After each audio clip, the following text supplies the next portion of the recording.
السلام علیکم ورحمۃ اللہ وبرکاتہ۔ میں ہوں آپ کا میزبان حافظ محمد جنید، اور آپ اس وقت دیکھ رہے ہیں حافظ صاحب کا چینل اسلامک بیسک انفارمیشن، جو کہ آپ کو پرووائڈ کرتا ہے، آپ کے لیے لے کر آتا ہے اسلام کی بنیادی باتیں،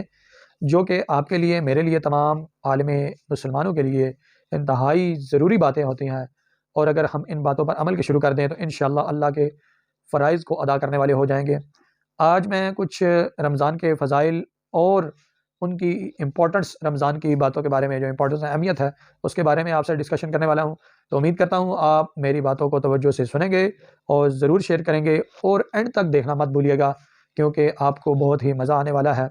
اور جب آپ کو مزہ آئے گا اور آپ ان باتوں کے قائل ہوں گے تو آپ کو عمل کرنے کا دل کرے گا، اور جب عمل کرنے کا دل کرے گا تو پھیلانے کا دل کرے گا، اور جب آپ پھیلائیں گے تو اس کا بھی ڈھیروں آپ کو ثواب ملے گا۔ تو چلتے ہیں سب سے پہلے قرآن پاک کی طرف، کہ قرآن پاک جو بھی عام دنوں میں ایک حرف پڑھتا ہے اس کو 10 نیکیاں ملتی ہیں، اور جو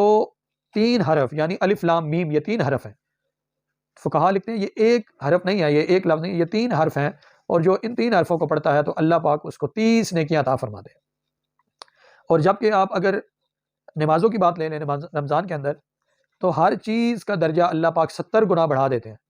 فرائض کا درجہ 70 گنا بڑھا دیا جاتا ہے، اور پھر جو نفلوں کا ثواب ہے وہ فرضوں کے برابر کر دیا جاتا ہے۔ اسی لیے اکثر علماء ہمارے اس نتیجے پر پہنچے ہیں کہ اگر آپ نے قضائے عمری کرنی ہو تو آپ اپنی جو نمازیں قضا رہ گئی ہیں آپ کے بلوغت کے وقت سے لے کر اب تک، ان نمازوں کو ڈائری پر لکھیں ایک اندازے کے مطابق، اور پھر ان کے اوپر ان کو مائنس کرنا شروع کریں، پڑھتے پڑھتے پڑھتے پڑھتے، سوائے مکروہ وقتوں کے، باقی پورے دن میں آپ ساری نمازیں قضا کر سکتے ہیں۔ کوئی بھی وقت ایسا نہیں ہے جس کے وقت آپ کو قید ہو کہ آپ اس وقت کوئی نماز قضا نہیں کر سکتے، سوائے مکروہ وقتوں کے۔ اور مکروہ وقت سورج نکلنے کا، سورج ڈھلنے کا، دن کا وقت جو ظہر کی نماز داخل ہونے سے 15 منٹ پہلے ہوتا ہے، اور سورج غروب ہونے کا وقت ہے جو کہ مکروہ وقت ہے۔ باقی سب وقتوں میں آپ اپنی نماز قضا کر سکتے ہیں، تاکہ آپ کا قضا جب کر رہے ہوں نماز تو اس کا ثواب 70 گنا بڑھ جائے، اور اللہ پاک آپ کے درجات میں مزید بلندیاں عطا فرما دیں، اور مزید جنت، اچھی والی جنت آپ کو عطا کر دیں۔ اور میری یہ تہ دل سے دعا ہے آپ سب کے لیے اور اپنے لیے بھی، کہ اللہ پاک ہم سب کو جنت الفردوس، جو سب سے اعلیٰ جنت ہے، اس میں اللہ پاک ہمیں جگہ عطا فرمائے۔ ایک حدیث مبارکہ میں آیا ہے کہ جو ایک مرتبہ سبحان اللہ کہتا ہے تو اس کے لیے جنت میں ایک ایسا درخت لگا دیا جاتا ہے کہ جس کے سائے کے نیچے عربی نسل کا گھوڑا 500 سال تک دوڑتا رہے تو اس کا سایہ ختم نہ ہو۔ اور عربی نسل کا گھوڑا جو ہے وہ سب سے تیز دوڑنے والا گھوڑا سمجھا جاتا ہے۔ تو اس سے ہمیں کیا ثابت ہوا، ہمیں نتیجہ کیا ملا، کہ یہ جو وقت ہے رمضان کا، یہ ہمارا انتہائی قیمتی وقت ہے۔ اس کے اندر کوئی بھی منٹ، کوئی بھی سیکنڈ اللہ کی یاد سے، اللہ کی بات سے، اللہ کے پیغام سے اور اللہ کے فرائض سے غافل مت ہوں، خدا را مت ہوں۔ اس میں آپ کا نقصان ہے، اور جو ٹائم کو ضائع کر رہا ہے اس کا نقصان ہے۔ اور اگر آپ وقت کو ضائع نہیں کر رہے تو بالکل بھی آپ کا نقصان نہیں ہے، آپ بالکل بھی مطمئن ہو جائیں، اور اپنے پچھلے سارے گناہوں کی اللہ سے معافی مانگیں۔ اور ہر دم، ایک بہت ہی ضروری بات، ہر دم آپ اپنے ایمان کو بچانے کی کوشش میں لگے رہیں، اور ہر دم اپنے ایمان کو بڑھانے کی کوشش میں لگے رہیں، کیونکہ ہر انسان فطرتی طور پر کامیاب ہونا چاہتا ہے اور ترقی کرنا چاہتا ہے۔ یہاں تک کہ ہمارے پیارے رسول حضرت محمد مصطفیٰ صلی اللہ علیہ وآلہ وسلم نے فرمایا کہ اگر کسی کو ایک جزیرہ دے دیا جائے تو وہ دوسرے کی طلب کرے گا، اگر اس کو دوسرا دے دیا جائے تو وہ تیسرے کی طلب کرے گا، یہاں تک کہ اس کی چاہتیں ختم نہیں ہوں گی۔ تو یہاں پر بتانے کا مقصد کیا ہے؟ ایک اور حدیث نبی پاک صلی اللہ علیہ وآلہ وسلم کی مجھے یاد آ گئی، اسی ٹاپک سے ریلیٹڈ ہے، چاہت سے، کہ انسان کی چاہت نہیں ختم ہوگی، تو ہم اس حدیث کو لیں گے تو انشاءاللہ ہماری چاہتیں ختم ہو جائیں گی، محدود ہو جائیں گی، اور ہمیں بات سمجھ آنے میں آسانی ہو جائے گی، کیونکہ بے شک نبی پاک صلی اللہ علیہ وآلہ وسلم سے زیادہ بہتر بات سمجھانے والا اور حکمت والا اس دنیا میں نہ تو کبھی آیا ہے نہ تو کبھی آئے گا انشاءاللہ۔ حدیث شریف کا مفہوم ہے،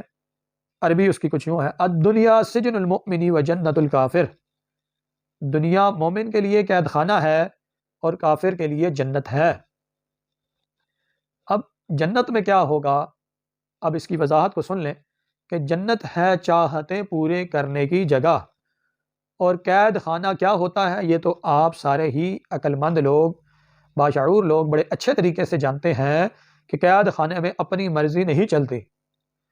قید خانے میں جیلر صاحب کی مرضی چلتی ہے،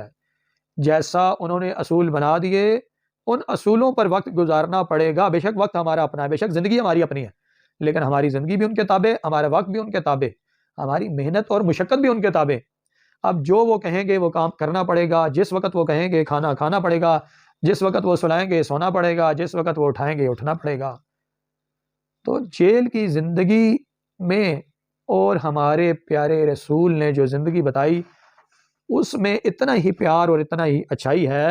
کہ جیل کی زندگی میں سختی ہوتی ہے، یہاں پر تھوڑی سی نرمی ہے۔ اب وہ نرمی کس حد تک ہے؟ وہ آپ کی عقل کے مطابق نرمی نہیں ہے، وہ آپ کی سمجھ کے مطابق نرمی نہیں ہے، اس میں نرمی صرف اتنی ہے کہ اگر آپ سے کچھ بھول چوک ہو جائے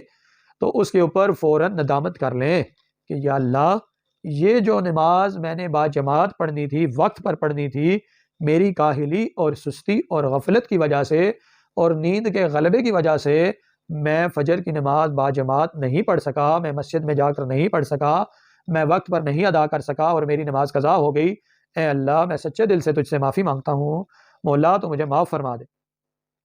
تو یہ نرمی ہے کہ آپ کو سچے دل سے معافی مانگنے سے آپ کو معافی مل جائے گی، اور اس کے برعکس اگر جیل کی زندگی جو قید خانے کی زندگی ہے اس کے اندر تو ڈنڈے کھانے پڑیں گے۔ اب یہ تو ان کے اوپر انحصار ہے کہ ان کو اس وقت غصہ کتنا آیا ہے جس وقت آپ سے غلطی ہوئی ہے۔ تو یہ بخوبی جان لیں کہ دین میں سختی بالکل بھی نہیں ہے، دین میں پابندی ہے۔ جو پابندیوں کو اختیار کرے گا وہ اللہ کی نور ہدایت کو پا لے گا، جو پابندیاں اختیار کرے گا وہ اللہ کے قرب کو پا لے گا، وہ اللہ کے علم میں سے علم پا لے گا، اور اللہ پاک اس کی رہنمائی کرتے چلے جائیں گے یہاں تک کہ وہ انتہائی خوبصورت منزلوں تک جا پہنچے گا۔ اور یہاں پر اگر قبر کی بات کی جائے تو آپ بخوبی سمجھ سکتے ہیں، اور یہ نبی پاک صلی اللہ علیہ وآلہ وسلم کا پاک ارشاد ہے جس کا مفہوم ہے کہ قبر کو مٹی کا ڈھیر مت سمجھو، یہ جنت کے باغوں میں سے ایک باغ ہے یا جہنم کے گڑھوں میں سے ایک گڑھا ہے۔ تو بھائیوں میری آپ سے یہ گزارش ہے کہ اب ہماری یہ سوچ ہونی چاہیے کہ کیسے یہ اتنا بڑا دین میری زندگی میں آ جائے، تمام عالم کے انسانوں کی زندگی میں آ جائے۔ اس کے لیے ہمیں اللہ پاک کے حکموں اور نبی پاک صلی اللہ علیہ وآلہ وسلم کے طریقوں کے مطابق زندگی گزارنی پڑے گی،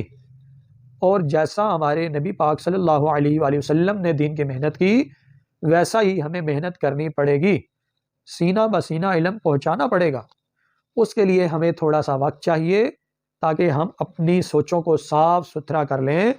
اور یہ دین کا علم بالکل ویسا ہی جیسا کہ ہمارے نبی نے فرمایا تھا ویسا ہی ہمارے دماغ میں سینوں میں بیٹھ جائے، اور جب بالکل ویسا ہی بیٹھ جائے گا تو اس کے لیے ہمارے پیارے رسول صلی اللہ علیہ وآلہ وسلم نے کیا خوشخبری عطا فرمائی کہ سر سبز و شاداب رہے میرا وہ امتی جو میری بات کو سنے اور بالکل ویسا ہی اپنے سینے میں محفوظ کرے اور بالکل ویسا ہی آگے دوسروں تک پہنچا دے۔ تو یہ خوشخبری ہے ہر اس شخص کے لیے جو دین کی نصیحت کو سمجھے، اس پر عمل کرے اور اس کو دوسروں تک پہنچائے۔ تو میری اللہ پاک سے یہ دعا ہے جو بھی میں نے یہ بات کی اللہ پاک اس سے بہتر آئندہ مجھے آپ کے سامنے بات کرنے کی توفیق دے، اور ان باتوں پر مجھے بھی عمل کرنے کی توفیق دے، اور سب کو بھی اپنے فضل سے اپنی رحمت سے آپ سب کو بھی ان باتوں پر عمل کرنے کی توفیق دے۔ اسی کے ساتھ میں آپ سے اجازت چاہوں گا۔ میں ہوں آپ کا میزبان حافظ محمد جنید۔ السلام علیکم ورحمۃ اللہ وبرکاتہ۔